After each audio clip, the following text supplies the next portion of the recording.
Hey YouTube, this is the Angry Gun Nerd here, and today I'm going to be doing a little review of this little gun here. This is a Rosco Vestpocket. These were sold by Seaport traders in the 1960s up until 1968 when the Gun Control Act passed, which banned the importation of cheap, small caliber, small imported guns. So, it's basically the same as an RG Rohm RG-10. And the parts are interchangeable. Actually, these grips are intended for an RG10. That's what they were advertised for on Gunbroker. And when I actually bought these, I paid $17 for the grips. And the guy I bought them from was probably pretty surprised that somebody actually bought these grips. So, anyway, paid $50 for the gun at a gun show, and then I've got $17 in these J. Scott grips. And I'm not going to lie, it's not a great gun. But it's a conversation piece, and it's cheap. And I think it's an important piece of firearms history because these were made out of cast zinc alloy with pressed in barrels, which were steel, and steel cylinder.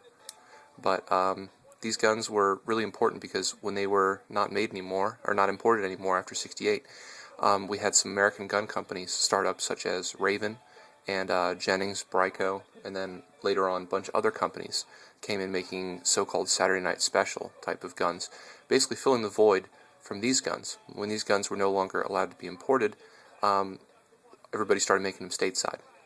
So, this has a loading gate, and it is single or double action. Let's check that out. It is extremely empty. It's always good to check your guns. So, it's cheap. It feels cheap. Things are pinned together, like this this trigger guard here. A couple screws. It's really quite simple, but the trigger is really light. I have a Lyman trigger pull gauge, and pulling on single action it's under 2 pounds. So you can see I just barely touch it and the thing goes off. But on double action, the timing is fine. Sometimes I get light strikes on double action pull. Double action is really atrocious. It's probably 15, 17 pounds. My trigger pull gauge only goes up to 12 pounds, and it maxes out before this gun will go off. So, something interesting about this little gun is the way that you unload it. Check this out. There's this little piece here. Pull that out. See? Now, when you want to unload the firearm, get the live rounds or spent shell casings out of the gun.